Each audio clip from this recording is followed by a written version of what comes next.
The rain fell softly as Emma stepped through the rusted gates of the abandoned carnival. She had been driving for hours, lost on back roads, when she saw the faded sign, "Welcome to Hollow Grove Carnival, a night of magic and wonder." The place had been closed for decades, its rides left to rust and its attractions swallowed by overgrown weeds. But something about it called to her. The air was thick with the scent of damp earth and decay, and the sound of rain tapping against the metal rides created a strange rhythmic melody. Emma pulled her coat tighter and stepped inside, her flashlight cutting through the darkness. The carnival was a ghost of its former self. The Ferris wheel stood motionless, its cars swaying gently in the wind. The carousel was frozen in time, its painted horses chipped and cracked. Emma wandered through the empty stalls, her footsteps echoing in the silence. Then she heard it, a faint sound, like music playing in the distance. It was a carnival tune, cheerful and bright, but there was something off about it. The notes were slightly distorted, as if played on a broken instrument. Emma followed the sound, her heart pounding. The music led her to a large tent, its striped fabric faded and torn. The entrance was open, and Emma stepped inside. The air was colder here, and the scent of mildew was overwhelming. The tent was empty, except for a single stage at the far end. On the stage stood a figure, a clown, its face painted in a grotesque smile, its eyes hollow and lifeless. The music grew louder, more frantic, and the clown began to move, its limbs jerking unnaturally. Emma tried to back away, but the tent flaps closed behind her, trapping her inside. The clown stepped off the stage, its movements slow and deliberate. "Welcome," it said, its voice a distorted whisper. "We've been waiting for you." Emma turned and ran, but the tent seemed to stretch on forever. The music grew louder, more chaotic, and the clown's laughter echoed through the space. She stumbled into a corner, her flashlight flickering. In the dim light she saw them, figures standing in the shadows. They were all clowns, their faces twisted into grotesque smiles, their eyes hollow and lifeless. They began to move, closing in on her, their laughter blending with the music. Emma's flashlight died, plunging her into darkness. The clowns were everywhere, their laughter deafening. She felt cold hands grab her, pulling her deeper into the tent. She struggled, but there were too many of them. The last thing she saw was the clown's face, inches from hers, its hollow eyes filled with malice. "You're one of us now," it whispered. The next morning the carnival was silent, the rain still falling softly. The gates were closed, the sign faded and cracked. But sometimes on quiet, rainy nights the music returns, faint and distorted, carried on the wind. And if you listen closely, you might hear it, a cheerful carnival tune, playing for no one. And if you're unlucky enough to follow the sound, you might just meet the forgotten carnival and its clowns.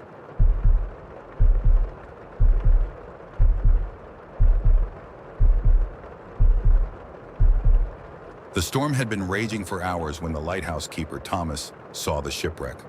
The waves crashed against the rocks, their fury unmatched, and the ship was torn apart like paper. Thomas rushed to the shore, his lantern swinging wildly in the wind, but he knew there would be no survivors. The sea was too cruel, too unforgiving. As he stood on the rocky beach, the rain soaking through his coat, he saw something move in the water, a dark shape slipping beneath the waves. He told himself it was just debris, but deep down, he knew it wasn't. The next morning, the storm had passed and the sea was calm. Thomas walked along the shore, searching for any sign of the ship's crew. He found nothing but broken planks and torn sails.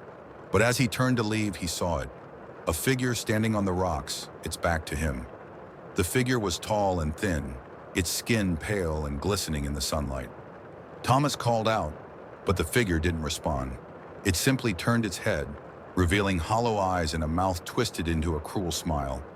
Then it stepped off the rocks and disappeared beneath the waves. Thomas returned to the lighthouse, his mind racing. He tried to convince himself it was just his imagination, but the image of the figure haunted him. That night, as he lit the lighthouse beacon, he heard it, a faint whisper, carried on the wind. "Join us," it said. The sound grew louder, more insistent, until it seemed to come from everywhere at once.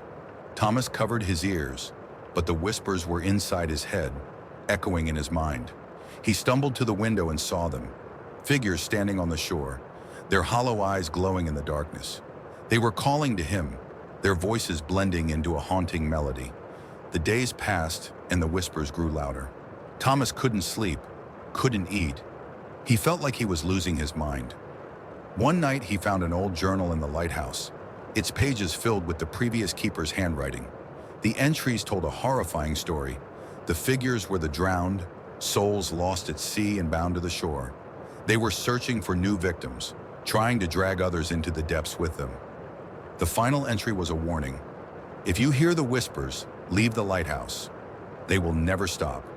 Thomas knew he had to escape, but the whispers were too loud, too persistent. One night, Thomas couldn't take it anymore.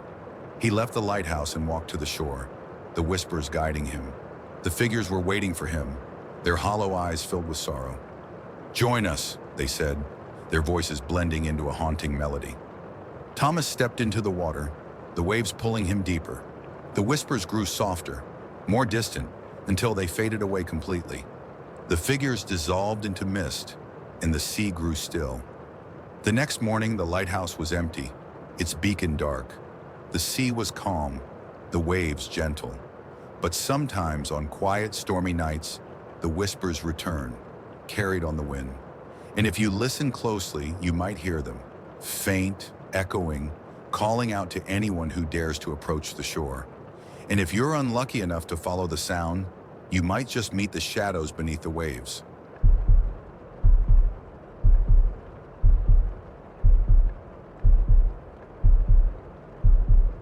The rain tapped gently against the windows as Clara climbed the creaky stairs to the attic.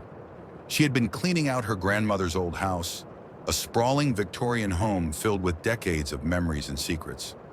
The attic was cluttered with dusty furniture, old trunks, and boxes of forgotten belongings. But one item caught her eye, a large ornate mirror, its frame carved with intricate patterns of twisting vines and strange symbols.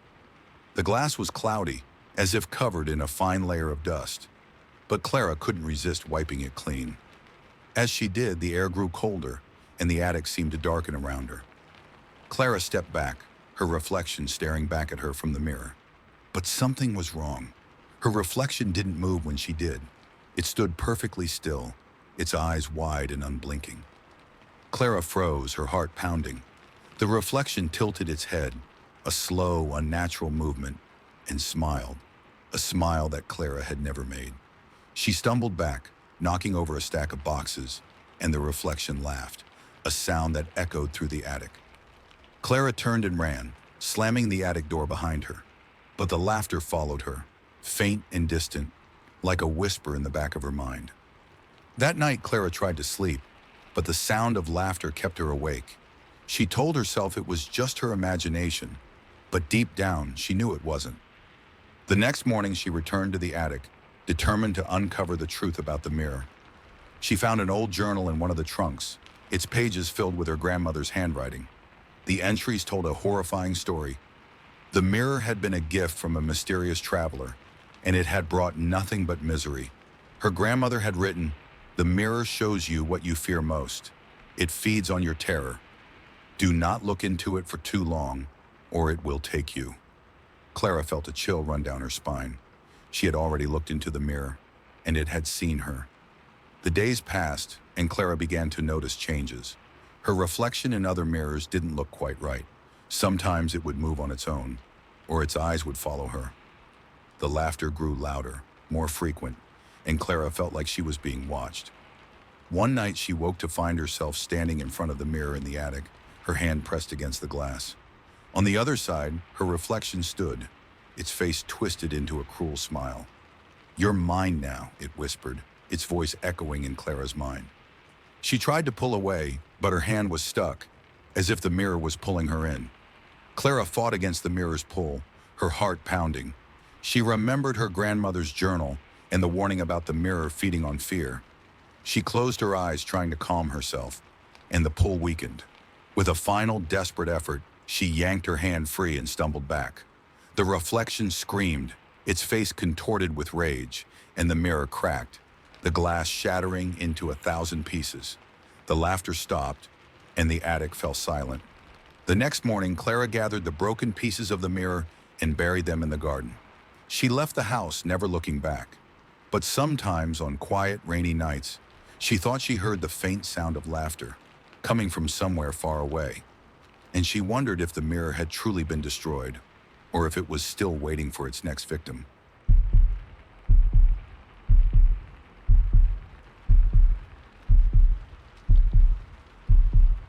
The rain had been falling for hours when James arrived at the old cabin in the woods. He had been driving for days, trying to escape the chaos of the city, and the cabin had seemed like the perfect retreat. It was small and rustic, surrounded by towering trees and the sound of rain tapping against the leaves.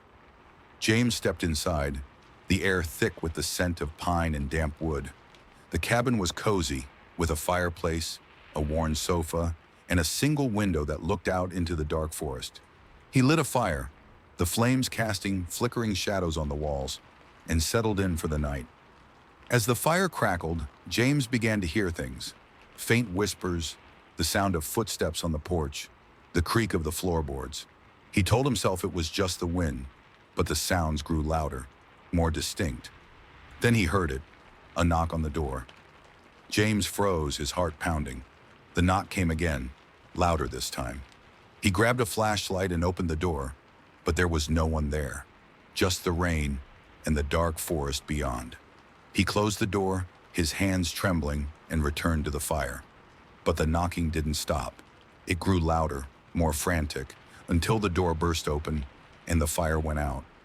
In the doorway stood a figure, a man tall and thin, his face obscured by shadows. His clothes were tattered, his skin pale and translucent. He stepped inside, the floorboards creaking beneath his weight. James tried to speak, but no words came out. The man tilted his head, his hollow eyes locking onto James's. "You shouldn't have come here," he whispered, his voice cold and hollow. James stumbled back, his heart pounding. The man reached out, his fingers long and bony, and James felt a chill run down his spine. He turned and ran, bursting out of the cabin and into the rain-soaked forest. The forest was dark, the trees closing in around him. The rain fell harder, soaking his clothes and obscuring his vision. James ran blindly, his breath coming in ragged gasps. The sound of footsteps followed him, growing louder and closer. He stumbled, his foot catching on a root, and fell to the ground. The figure stood over him, his hollow eyes glowing in the darkness. "You can't escape," he said, his voice echoing through the trees. James scrambled to his feet and ran, the figure close behind. James burst into a clearing where he saw a small, crumbling shack. The door was open, and he stepped inside, his heart pounding.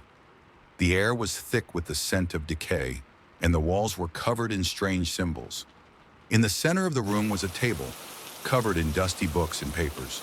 James flipped through the pages, his hands trembling. The books told a horrifying story. The figure was known as the Hollow Man, a spirit bound to the forest by a curse.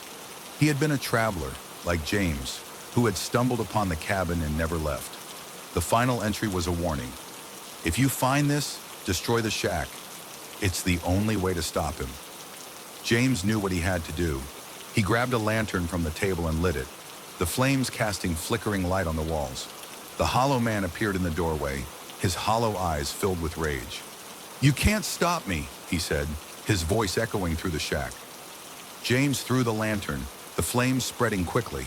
The Hollow Man let out a scream, his form dissolving into shadows. The shack collapsed, the flames consuming it, and the air grew still. The next morning, the rain stopped, and the sun shone brightly over the forest. James left the clearing, never looking back. But sometimes, on quiet, rainy nights, he thought he heard the faint sound of footsteps coming from somewhere far away. And he wondered if the Hollow Man had truly been defeated, or if the forest was still waiting for its next visitor.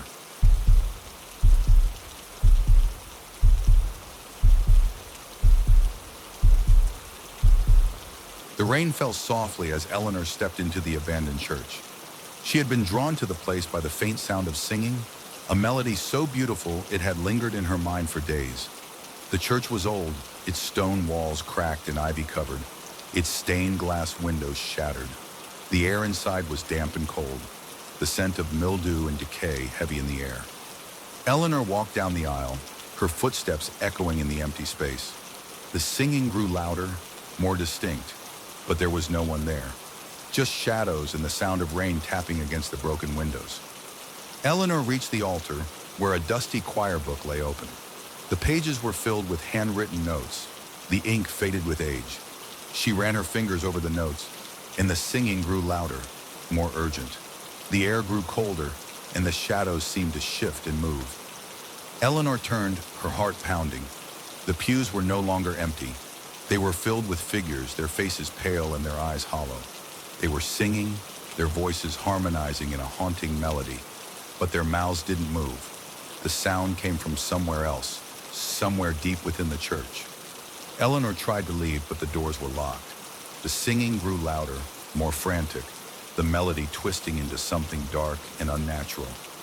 The figures in the pews turned to look at her, their hollow eyes filled with sorrow. "Join us," they whispered, their voices blending with the song.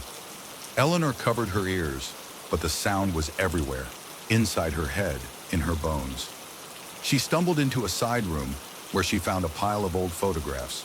They were all of choir members, their faces frozen in expressions of fear. On the back of one photo, she found a name, Margaret. The singing stopped, and the air grew still. In the corner of the room, Eleanor found a diary. It belonged to the choir director, a man named Samuel. The entries told a horrifying story. The choir had been practicing for a special performance when a fire broke out in the church. The doors had been locked, and they had all perished. But their voices had remained trapped in the church, singing for eternity. The final entry was a plea. "If you find this, set us free. Destroy the choir book." Eleanor knew what she had to do. She returned to the altar, the choir book in her hands. The figures in the pews watched her, their hollow eyes filled with hope. Eleanor tore the pages from the book, one by one, the sound of ripping paper echoing through the church. The singing grew softer, more distant, until it faded away completely. The figures in the pews began to dissolve, their forms turning to mist. The air grew warm, and the shadows retreated. Eleanor felt a sense of peace wash over her, and she knew the choir was finally free. The next morning, the rain stopped, and the sun shone brightly through the broken windows. Eleanor left the church, never looking back. But sometimes, on quiet, rainy nights, she thought she heard the faint sound of singing, coming from somewhere far away. And she wondered if the choir had truly found peace, or if the church was still waiting for its next visitor.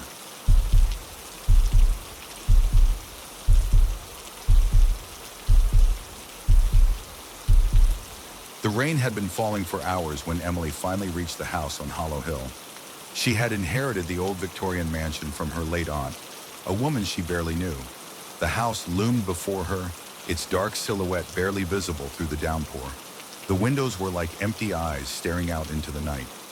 Emily stepped inside, the creak of the door echoing through the empty halls. The air was thick with the scent of dust and decay. She told herself it was just an old house, nothing more. But as the door closed behind her, she couldn't shake the feeling that she wasn't alone. Emily settled into the master bedroom, the only room that seemed somewhat livable. The rain tapped against the windows like fingers, and the wind howled through the cracks in the walls. She tried to sleep, but the house had other plans. At first, it was just small noises, creaks, whispers, the sound of footsteps in the hallway. Then she heard it, a child's laughter, faint but unmistakable. Emily sat up, her heart pounding. The laughter grew louder, echoing through the halls. She grabbed a flashlight and stepped into the hallway, but there was nothing there, just darkness and the sound of rain. The next morning, Emily decided to explore the house. In the attic, she found a dusty box filled with old photographs and letters. One letter caught her eye. It was from her aunt, written decades ago. "This house is not what it seems," it read. "There are things here that cannot be explained. If you're reading this, leave while you still can." Emily felt a chill run down her spine. She found a photograph of a young girl, no older than 10, standing in front of the house. The girl's eyes were hollow, her expression blank. On the back of the photo, A name was scrawled, Lily. That night, the laughter returned. This time, it was accompanied by the sound of a music box, playing a haunting melody. Emily followed the sound to the nursery, a room she hadn't noticed before. Inside, the music box sat on a dusty dresser, its lid slowly opening and closing on its own. Emily reached out to stop it, but the moment her fingers touched the box, the room grew icy cold. She turned to leave, but the door slammed shut behind her. In the mirror, she saw the reflection of a little girl standing in the corner of the room. Lily. Her hollow eyes locked onto Emily's, and she whispered, "Stay with me." Emily tried to leave the house the next day, but the storm had worsened. The roads were flooded, and the phone lines were down. She was trapped. That night, the haunting grew worse. Shadows moved on their own, forming the shape of a little girl. The music box played endlessly, its melody growing louder and more distorted. Emily found herself drawn to the nursery, where Lily's ghost appeared more frequently. "You'll never leave," Lily whispered. "No one ever does." Emily realized the truth. Lily had died in the house, and her spirit had been trapping anyone who entered ever since. In a final act of desperation, Emily searched the house for answers. She found a hidden compartment beneath the nursery floorboards, containing a small diary. It belonged to Lily, and the entries told a heartbreaking story. Lily had been locked in the nursery by her abusive parents, left to die alone. Her spirit had been bound to the house, unable to move on. Emily knew what she had to do. She gathered Lily's belongings and held a makeshift funeral in the nursery, pleading with Lily to find peace. As the rain poured outside, the music box stopped playing. The air grew still, and Lily's ghost appeared one last time. Her hollow eyes were filled with tears as she whispered, "Thank you." Then she vanished. The next morning, the storm cleared. Emily left the house on Hollow Hill, never looking back. But sometimes, on quiet, rainy nights, she thought she heard the faint sound of a music box playing in the distance. And she wondered if Lily had truly found peace, or if the house on Hollow Hill was still waiting for its next victim.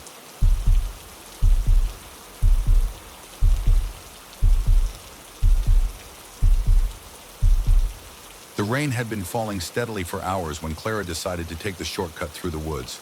She had been visiting her grandmother in the countryside, and the old woman had warned her never to go near the Whispering Woods after dark. "There are things in those woods that don't belong in this world," her grandmother had said. But Clara, ever the skeptic, dismissed the warning as superstition. The woods were just trees and shadows, nothing more. Or so she thought. The moment Clara stepped into the woods, the air changed.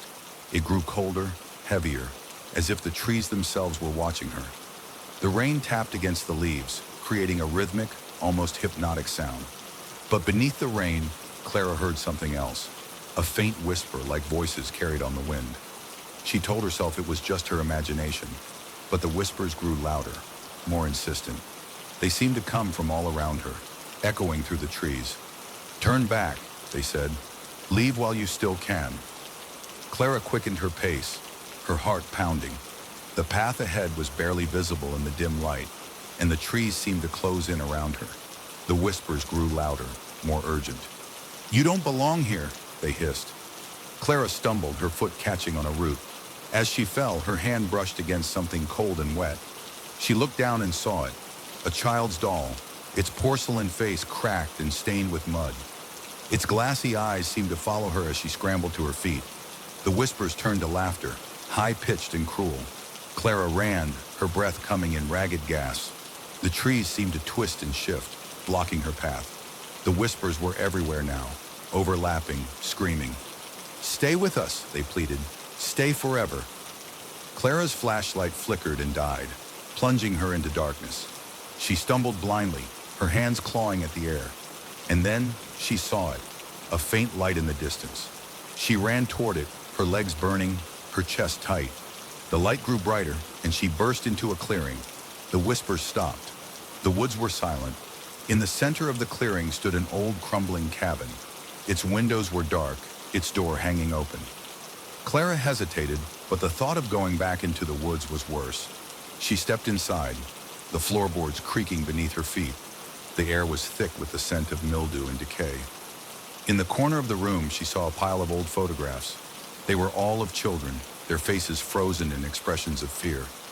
On the back of one photo, she found a name, Emily. The whispers returned, louder than ever. Find her, they said. Find Emily. Clara's flashlight flickered back to life, and she followed its beam to a trapdoor in the floor. She pulled it open, revealing a set of stairs leading down into darkness. The whispers grew louder, more insistent. She's waiting for you, they said. Clara descended the stairs, her heart pounding in her chest. At the bottom, she found a small, dirt-walled room. In the center of the room was a child's bed, its sheets stained and rotting. And on the bed lay a skeleton, its tiny hands clutching a doll. Emily. The whispers stopped. The air grew still. Clara felt a cold hand grip her shoulder, and she turned to see a ghostly figure standing beside her. It was Emily, her hollow eyes filled with tears. Thank you for finding me, she whispered, but now you must take my place. Clara tried to scream, but no sound came out. The room grew darker, and the whispers returned, louder and more frantic. Stay with us, they pleaded. Stay forever. The next morning, the rain stopped. The woods were silent, the whispers gone. But if you listen closely, on quiet, rainy nights, you might hear them, faint, echoing, calling out to anyone who dares to enter the whispering woods. And if you're unlucky enough to follow the sound, you might just meet Emily and take her place in the darkness.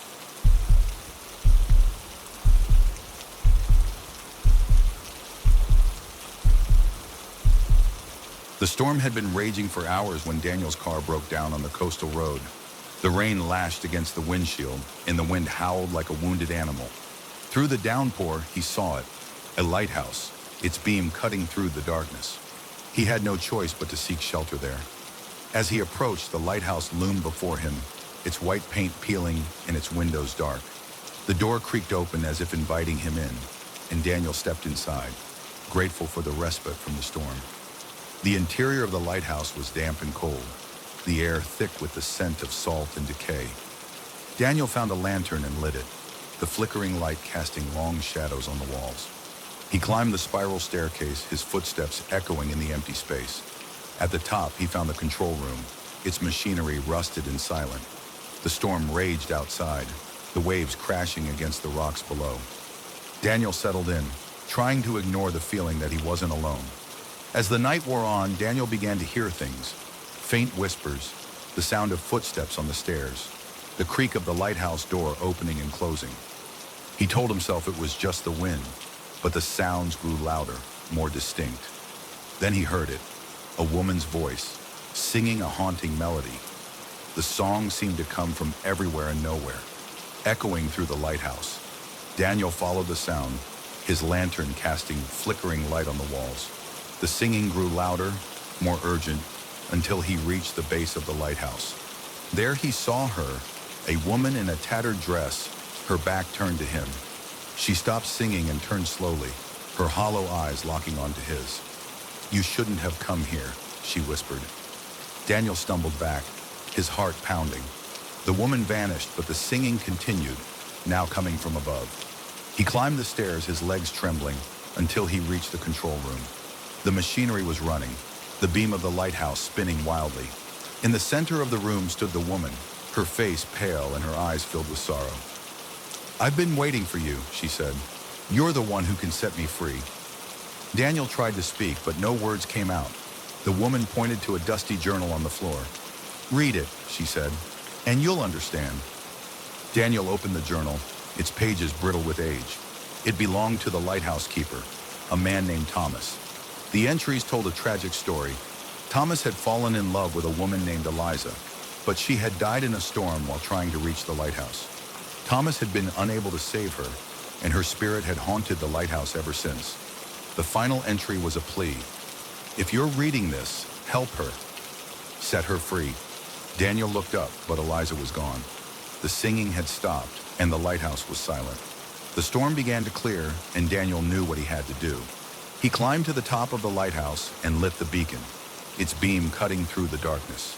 As the light spun, he heard Eliza's voice again, soft and gentle. Thank you, she whispered. The air grew warm, and the shadows retreated.